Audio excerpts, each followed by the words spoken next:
देश की बड़ी बहस में आप सभी का स्वागत है और मैं हूं आपके साथ आयुष। दतिया उपचुनाव में मतदान के बाद अब निगाहें 3 अगस्त यानी कि कल आने वाले नतीजों पर टिकी हैं। लेकिन ये सिर्फ एक विधानसभा सीट का उपचुनाव नहीं है। इस नतीजे से तय यह होगा कि क्या मुख्यमंत्री डॉक्टर मोहन यादव और प्रदेश अध्यक्ष हेमंत खंडेलवाल का नेतृत्व और मजबूत होगा, या फिर कांग्रेस जीतकर जीतू पटवारी को 2028 की लड़ाई का सबसे बड़ा चेहरा बना देगी। पूर्व मंत्री डॉक्टर नरोत्तम मिश्रा का राजनीतिक भूमिका क्या रहेगी? क्या दतिया का जनादेश मध्य प्रदेश की राजनीति की नई दिशा को तय करेगा? आज इसी पर आज की होगी बड़ी बहस। तो कल आने हैं चुनाव के नतीजे और जाहिर है कि कल के चुनाव के ये परिणाम बहुत कुछ तय करने वाले हैं। राजनीतिक तौर पर देखें तो साख का ये सवाल है। भारतीय जनता पार्टी हर हाल में इस सीट को जीतने की जो कोशिश है उसमें लगी थी। अब देखिए फैसला क्या कुछ कहता है। बीजेपी जीती तो बीजेपी का जो कद है वो बढ़ेगा। कांग्रेस जीती तो किसकी वापसी होगी, ये अपने आप में एक बड़ा सवाल है।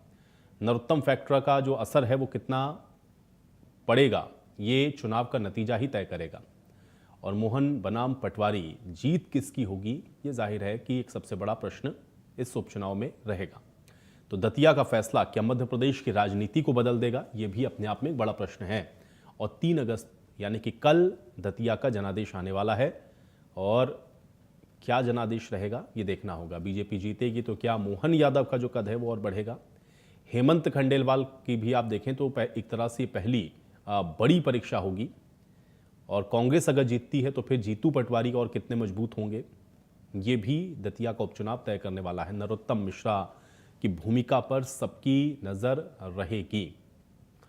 सवाल ये भी है कि क्या जो टिकट बदला गया, नरोत्तम मिश्रा को जो टिकट नहीं मिला, क्या ये फैसला सही है? क्या बीजेपी अपना गढ़ बचा पाएगी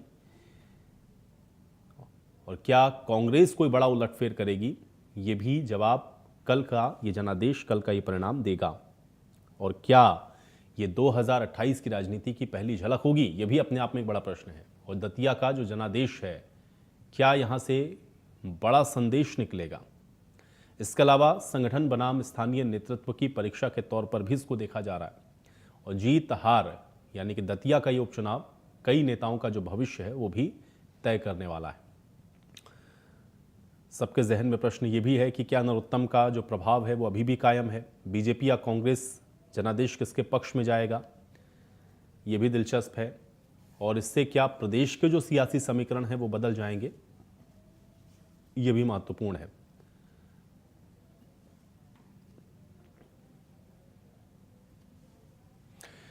और आज की ये बड़ी बहस मेरे साथ मेरे सहयोगी और हमारे ब्यूरो चीफ चेतन सेठ इसको आगे बढ़ाएंगे। चेतन, ओवर टू यू।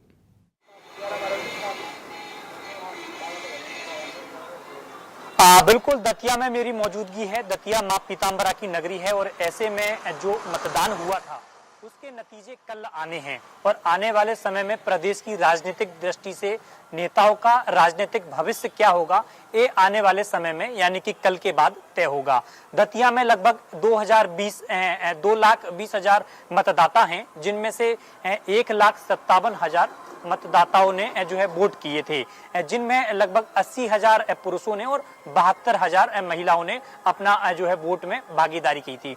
हमारे साथ चर्चा करने के लिए हमारे साथ गेस्ट भी जुड़े हुए हैं, जिनमें गुलरेज शेख साहब हैं, भारतीय जनता पार्टी के प्रदेश प्रवक्ता हैं, राम पांडे जी हैं, कांग्रेस के वरिष्ठ प्रवक्ता हैं। इसके अलावा गोविंद गुर्जर साहब हैं जो मध्य वरिष्ठ पत्रकार हैं। गोविंद गुर्जर जी दतिया के आसपास के ही रहने वाले हैं और राम पांडे जी भी मध्य प्रदेश ग्वालियर के रहने वाले हैं और मध्य प्रदेश की राजनीति को बेहद अच्छे से समझते हैं। गुलरेज शेख साहब को कड़ा अनुभव है। उनने बुंदेलखंड हो, चाहे ग्वालियर चंबल हो, या उज्जैन का इलाका हो या आगर मालवा का इलाका हो, प्रदेश की राजनीति बेहद अच्छे से समझी है। तमाम हमारे साथ गेस्ट हैं। सबसे पहले हम गुलरेज शेख साहब से पूछते हैं। गुलरेज शेख साहब, कैसे देख रहे हैं दतिया का चुनाव? यहाँ पर जो मतदान हुआ, कल रिजल्ट आना, नरोत्तम जी का टिकट काटा, पूरा घटनाक्रम शुरुआत से जानना चाह रहा हूँ, किस तरीके से देख रहे हैं कल के नतीजों को आप? देखिए, जितनी इंफॉर्मेशन मुझे मिली और हम लोगों का, आप समझते हैं कि बूथ बड़ा स्ट्रांग होता है, शक्ति केंद्र और बूथ जो होता है, तो वहां से जो फीडबैक आया है उससे हमको बिल्कुल डेफिनेटली ये लग रहा है कि 25 से 30,000 की मार्जिन से भारतीय जनता पार्टी निकल रही है। जी आ रही है, आपको आ रही है हमारी आवाज? जी आपको मेरी आवाज आ रही है? बिल्कुल आ रही है। गुलरेज शेख जी। जी। जी, तो जहाँ तक हमारा जो मूल्यांकन रहा है बूथों का, और जितनी हमने काउंटिंग की है बूथ के हिसाब से, तो उसके हिसाब से 25 से 30 हजार के मार्जिन से बीजेपी आराम से निकल रही है। और उसका मेन एक फैक्टर रहा है कि डॉक्टर नरोत्तम मिश्रा जी का नेतृत्व जो था, एक मार्गदर्शक की भूमिका में थे, एक नेतृत्वकर्ता की भूमिका में थे, और पूरी पार्टी एकजुट होकर वहां चुनाव लड़ी। आपने देखा कि पूरे मध्य प्रदेश का कार्यकर्ता का दिल से लगा हुआ था। और मुझे लगता है कि कमल खिलेंगे, और कम से कम कांग्रेस के मुकाबले 25-30 हजार ज्यादा कमल खिलेंगे।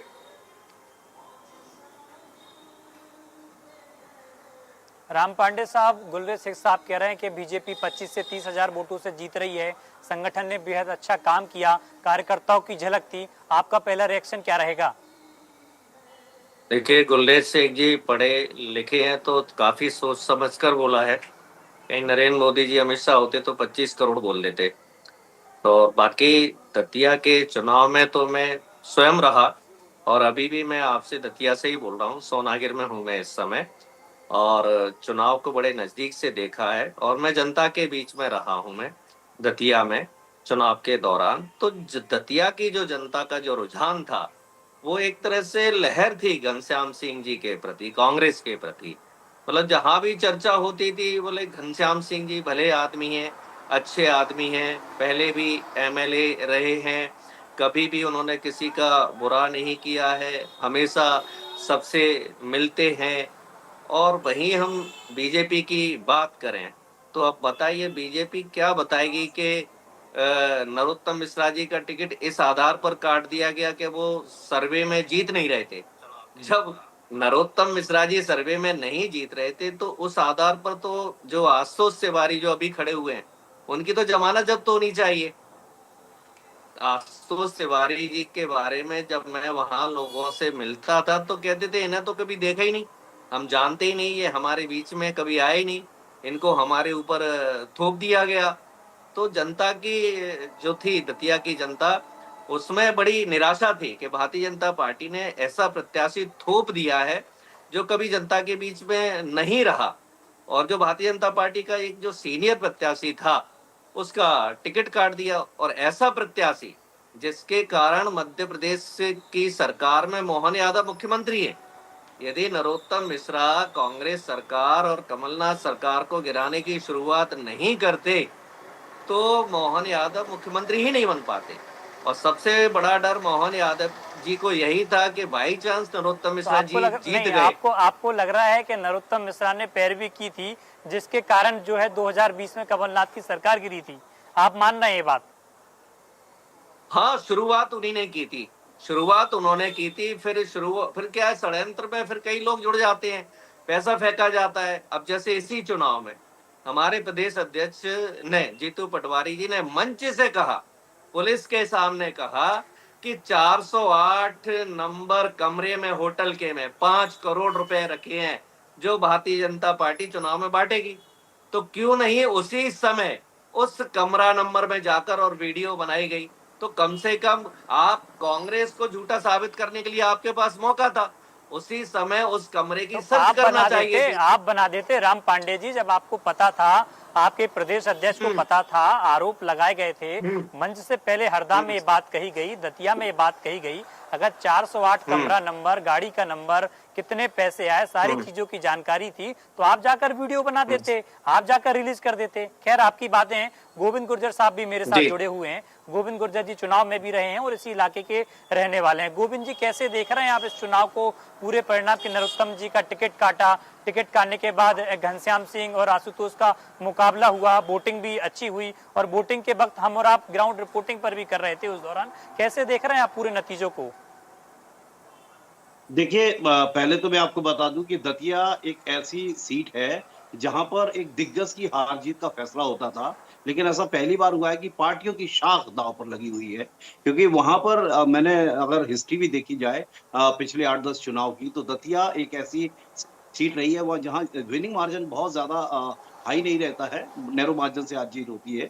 लेकिन इस बार जो कहा जा रहा है, जिस तरह की स्थितियां परिस्थितियां हमने भी देखी परखी हैं, आप भी वहां पर विजिट किए हुए हैं, दतिया मैं भी गया हुआ था, तो मुझे लगता है कि चीजें अब कंडीशनल हो गई हैं। जैसे कि सबसे बड़ी बात, जब वोटिंग खत्म हुई उसके बाद घनश्याम सिंह ने जिस तरह से जो निष्ठा पे सवाल उठाए, जो पहले एमएलए थे कांग्रेस पार्टी से राजेंद्र भारती जी की, वो उससे लगता है कि इन फाइटिंग क्या कांग्रेस पार्टी की तरफ से हुई है जो इस तरह के सवाल उठाए गए। मैं थोड़ी सी तारीफ उनकी जरूर करना चाहूंगा, जो इन्होंने बीजेपी ने जो कैंडिडेट चुना है, उन्होंने अपनी जो शालीनता है वो आज तक नहीं खोई है। नरोत्तम मिश्रा के प्रति जो निष्ठा भले दिखावे की हो या कैसी भी हो, लेकिन ना कैमरे के सामने ना कैमरे के पीछे कभी आशुतोष तिवारी जो है वो अपने बयानों में काफी सधे हुए नजर आए, निष्ठावान नजर आए। लेकिन सवाल यह है कि जीत हार जो सवाल अपन कर सकते हैं, तो मैं ज्योतिषी तो नहीं हूं, लेकिन मुझे लगता है कि कांग्रेस पार्टी को ही मैं एज यहाँ देना चाहूंगा इस बार, जिस तरह की स्थितियां परिस्थितियां हैं, कि कांग्रेस शायद इस सीट को इस बार निकाल ले जाए। क्योंकि नरोत्तम मिश्रा का जो एक्टिविटीज हैं या उनका जो जिस तरह की वैकनिंग्स हुई हैं, जिस तरह की बयानबाजियां हुई हैं, उनको लेकर जिस तरह की बातें हुई हैं, और खासतौर पर ग्राउंड पर जो या घर घर में जो वोटर है वो तरह तरह की बातें कर रहा है, तो इससे हो सकता है कि बीजेपी पार्टी को नुकसान हो।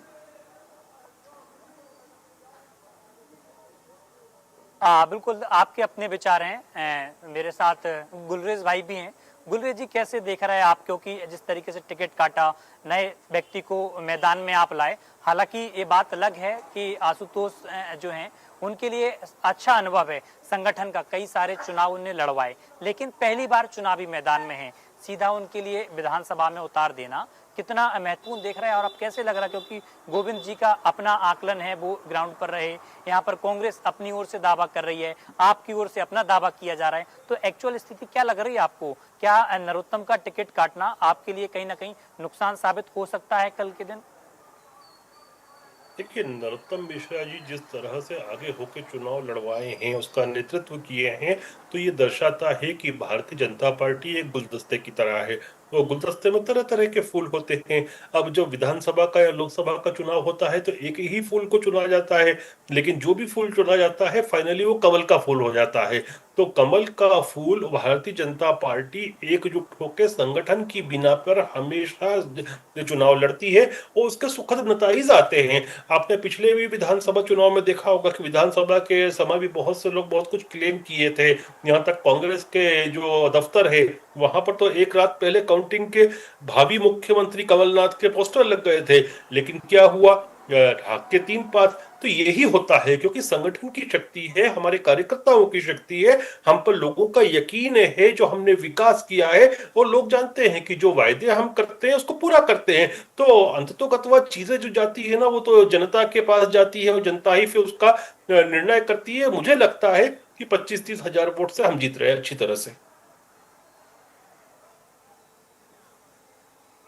राम पांडे जी, गुलरेज भाई आपको संकेत दे रहे हैं कि अहंकार नहीं पालना चाहिए, जैसे आपने पोस्टर लगवा दिए भावी मुख्यमंत्री के, ऐसे दतिया में भी आप दावा कर रहे हैं कि घनश्याम सिंह लोकल कैंडिडेट जरूर हैं और कांग्रेस की लहर चल रही है, लेकिन लड़ाई दोनों ही पार्टियों के लिए है। बीजेपी के लिए भी लड़ाई और अग्नि परीक्षा है, कांग्रेस के लिए भी है कि बीजेपी को जो 2023 के पहले बीजेपी के खाते में सीट थी तो उन्हें वापस लाना है, और 23 के बाद अब जो वर्तमान में कांग्रेस के पास सीट थी तो उसको वापस लाना है। हाँ, तो अभी ये कह रहे हैं पोस्टर लगवा दिए गए थे, तो दतिया में कांग्रेस ही जीती थी ना। जब दतिया में कांग्रेस जीत गई थी, नरोत्तम मिश्रा जी के प्रयासों के कारण ये चुनाव हो रहा था, नरोत्तम मिश्रा जी का पोस्टर टिकट तो काट भोपाल में दिया। भी लगवाए थे, ग्वालियर में भी लगवाए थे, इंदौर में भी लगवाए थे। नहीं, भोपाल में लगे थे, इंदिरा भवन के बाहर लगे थे। जी हाँ, तो बीजेपी ने लगवा दिए होंगे, बीजेपी वाले कुछ भी कर लगे सकते थे, लगे हैं। थे अब मेरी भोपाल में, बात गुलरेज सुन भाई लीजिए। मैंने देखे थे, मैंने स्टोरी भी की थी उस समय। अब मैं नाम नहीं हाँ, लेना चाहता, कांग्रेस के एक प्रवक्ता ने लगाए थे। चलिए अब मेरी बात सुन लीजिए। उसके बाद विजयपुर का चुनाव हो गया। मोहन यादव जी ने कहा था कि हम 50,000 से विजयपुर जीतेंगे, ठीक है, और सारा मंत्रिमंडल विजयपुर उपचुनाव में था, मैं स्वयं विजयपुर उपचुनाव में था, संपूर्ण भारतीय जनता पार्टी विजयपुर उपचुनाव में थी। जो दावे भारतीय जनता पार्टी आज दतिया में कर रही है, उससे ज्यादा विजयपुर उपचुनाव में भारतीय जनता पार्टी कर रही थी। और भारतीय जनता पार्टी का जो प्रत्याशी था ऑलरेडी 5-6 बार का एमएलए था। तो दतिया में जो वादे मोहन यादव कर रहे हैं या शिवराज सिंह चौहान जी कर रहे हैं, या सिंधिया जी कर रहे हैं, या अन्य लोग कर रहे हैं, या नरेंद्र तोमर जी कर रहे हैं, इससे बड़े बड़े वादे इन्होंने विजयपुर चुनाव में किए थे। तो फिर ये वहां कैसे हार गए? वहां भी तो वहां की जनता ने हराया ना। और जिस दिन वोटिंग हो रही थी, आदिवासियों के ऊपर गोलियां चलाई गई थी, भीमराव अंबेडकर जी की मूर्तियां वहां तोड़ी गई थी, जाटव समाज, कुशवा समाज के ऊपर वहां अत्याचार किए गए थे। वही हाल यहाँ इन्होंने दतिया में बूथ कैप्चरिंग करने की कोशिश यहाँ भी की, और उसका परिणाम ये हुआ कि 13% महिलाओं ने वोट कम डाला है। जब सरकार अच्छा काम कर रही है तो पिछली बार से ज्यादा वोटिंग होनी चाहिए थी। पिछली बार से वोट परसेंट टोटल 8-10% कम रहा है, पुरुषों का भी कम रहा है, महिलाओं का भी कम रहा है। आप सोचिए, लाडली बहना को क्या कहा था, 3,000 रुपए देंगे, तो लाडली बहना को इन्होंने धोखा दिया। तो लाडली बहना 13% वोट कम डालने के लिए वहां गई। किसान खाद के कारण परेशान है। 15, 16, 17 साल के लड़के लड़कियों पर एफआईआर कर दी गई, उनके सर फोड़ दिए गए दिल्ली में। उसका जवाब भी दतिया के जैन जी ने और यूथ ने दिया है। कितना बच्चों पर अत्याचार किया गया, कील वाले डंडों से उनकी पिटाई की गई। तो उसमें दतिया के भी तो यूथ थे, दतिया के भी तो मतदाता थे, दतिया के भी तो जैन जी थे। क्या दतिया के जो बच्चे थे, वो दिल्ली में बच्चों के ऊपर जो अत्याचार हो रहा था, जो आज भी चल रहा है, तो क्या उन बच्चों ने नहीं देखा? किसानों ने अभी सीएम हाउस घेरा भोपाल में, तो ये किसानों की समस्या गुलबुल भाई, आप बता दीजिए, अब यही जवाब चल दे रही है। दीजिए। उदय, आपको विजयपुर का भी उदाहरण बता दिया, किसान आंदोलन की भी बात कर दी, दिल्ली के घटनाक्रम की भी बात कर दी, और राम पांडे जी कह रहे हैं कि जैन जी ने अपना जो वर्चस्व उनका दतिया में था वो भी दिखा दिया, महिलाओं का जो भागीदारी आगे बढ़ानी थी उसकी भी सुनवाई नहीं हुई, किसान आंदोलन चल रहे हैं उसकी भी नहीं सुनी, इसलिए जो है जनता यहाँ का फैसला वापस कांग्रेस के पक्ष में देने वाली है। देखो राम भैया ने जो 2 पॉइंट बोली ना, उन दोनों का जवाब एक ही है। पहला पॉइंट तो जो 7-8% वोट कम हुआ, एक वो, और दूसरा जो दिल्ली के प्रदर्शन। देखिए, बड़ी स्पष्ट बात है कि जो लोकतंत्र होता है वो एक इवॉल्विंग क्रिएचर होता है हमेशा, और लोकतंत्र का नुकसान भी होता है, लोकतंत्र का फायदा भी होता है नेताओं के कृत्यों से।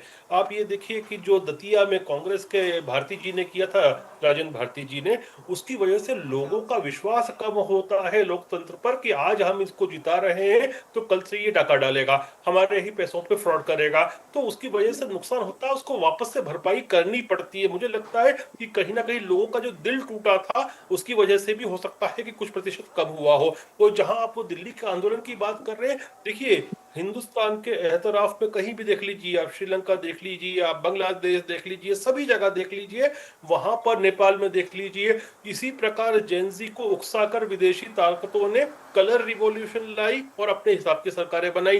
लेकिन ये लोकतंत्र की खूबसूरती है कि हमने उसको भी अच्छी तरह से टैकल किया, बच्चों से भी बात की, संवाद किया और विदेशी ताकतों को फेल कर दिया। तो ये दोनों जगह लोकतंत्र ही आ रहा है कि एक जगह पर लोकतंत्र बिल्कुल, को गोविंद सर बता रहे हैं, कुलरेश भाई कह रहे हैं कि दूसरी जगह उनकी बातों लोकतंत्र को ने सुना। भारत को हालांकि बचाया। प्रधानमंत्री मोदी भी इंस्टाग्राम पे कई सारे वीडियो डाल रहे हैं, बच्चों से बातचीत कर रहे हैं।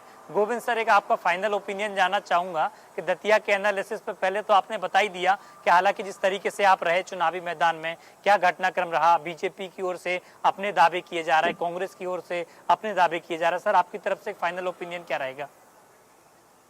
देखिए चेतन जी, मैं आपको बताऊं कि पहले मैंने जिक्र किया कि वोटिंग के फौरन बाद कांग्रेस पार्टी की इनफाइटिंग सामने आई, जिस तरह से घनश्याम जी ने बयान दिया राजेंद्र भारती को लेकर। वोटिंग से एक दिन पहले बीजेपी में इनफाइटिंग नजर आई थी, लेकिन वो भोपाल में नजर आई थी। आपको याद होगा चिट्ठी जो यहाँ किसान आंदोलित थे, जो चिट्ठी आई थी शिवराज जी की मामा की चिट्ठी दिल्ली से जब आई थी, तो वो बीजेपी के लिए, बीजेपी के यहाँ के लोगों के लिए नागवार थी। और खासतौर पर उस चिट्ठी में 25% से ज्यादा खरीदारी नहीं करने का जो क्लॉज दिया था उन्होंने, फौरन उस डैमेज कंट्रोल को सुधारने की सीएम मोहन यादव ने कोशिश की और बयान जारी कर दिया कि भाई हम 60% मूंग खरीदेंगे, मैंडेटरी करेंगे। तो ये तो बात उसकी रही। मेरा जो आप कह रहे हैं कि ओपिनियन क्या है, तो मैं दावे से कह सकता हूं, अगर नरोत्तम मिश्रा जी की टीम ने बाद में उनको सद्बुद्धि आई है और अगर उन्होंने ईमानदारी से काम किया है पार्टी के लिए, तो बीजेपी ये चुनाव इसलिए जीत सकती है कि एक फैक्टर दामोदर यादव भी हैं, तो गांव में ज्यादा भ्रांतियां कई बार फैल जाती है, हालांकि सोशल मीडिया गांव में भी ज्यादा सक्रिय हो गया है, तो उसके चांसेस कम है। तो अगर वोटिंग परसेंटेज घनश्याम माफ कीजिएगा, जो दामोदर यादव हैं, उनको अगर वोटिंग अच्छा मिलता है 20 से 25 हजार के ऊपर, तो ये कांग्रेस के लिए घातक हो सकता है। और अगर नरोत्तम मिश्रा के लोगों ने ईमानदारी से फील्ड में काम किया है, तो ये कांग्रेस कांग्रेस के लिए नुकसानदायक हो सकता है। और अगर ये सब नहीं हुआ है तो कांग्रेस पार्टी जीतेगी। हाँ बिल्कुल। तो मैं साफ तौर पर आपको बता दूं कि जिस तरीके से अब सब की अपनी अपनी बातें थी, बीजेपी की ओर से दावा किया जा रहा है कि वो चुनाव जीत रहे हैं, कांग्रेस की ओर से दावा किया जा रहा है कि वो चुनाव जीत रहे हैं, गोविंद सर की ओर से अपनी जो समीकरण उनके रहे वो बताए। हालांकि मुकाबला कांग्रेस और बीजेपी में कांटे की टक्कर ही दतिया में देखने को मिल रही है। दोनों ही राजनीति के बड़े नेताओं के लिए अब अग्नि परीक्षा भी है कि बची हुई सीट उनकी अब कैसे बचाई जाए। कांग्रेस के नेता जीतू पटवारी के लिए अग्नि परीक्षा है कि अगर दतिया का चुनाव वो जीतते हैं तो आने वाले समय में संगठन की राजनीति 2028 की जिम्मेदारी भी जीतू पटवारी के कंधों पर मिल सकती है।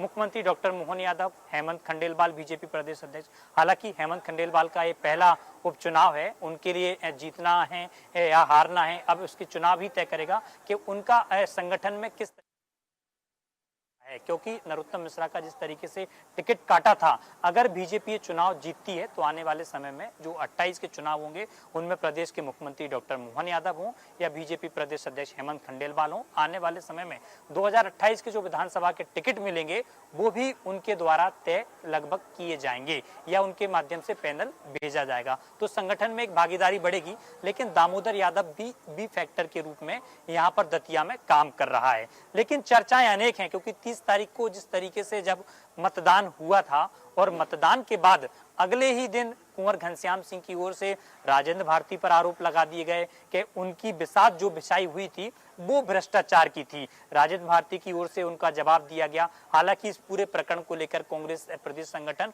और राष्ट्रीय संगठन तक भी शिकायत पहुंची है, लेकिन बीजेपी की एक स्लीपर सेल भी इस दौरान काम कर रही थी, जो पूरे चुनाव की मॉनिटरिंग कर रही थी। जिस तरीके से जब टिकट काटा गया नरोत्तम मिश्रा का, उसके बाद बीजेपी के लीडरों के दौर से विरोध किया गया, विरोध के बाद उनका टिकट काटा गया, तो तमाम वो चीजें रही। हालांकि जनता का फैसला क्या होता वो फैसला अभी ईवीएम में कैद है। कल पिटारा खुलेगा, उसके बाद नेता का आने वाले समय में दतिया का भविष्य क्या होगा, दतिया का विधायक कौन बनेगा और प्रदेश की राजनीति का माहौल क्या होता है वो तय होगा। फिलहाल आप सभी दर्शकों का जुड़ने के लिए बहुत बहुत धन्यवाद।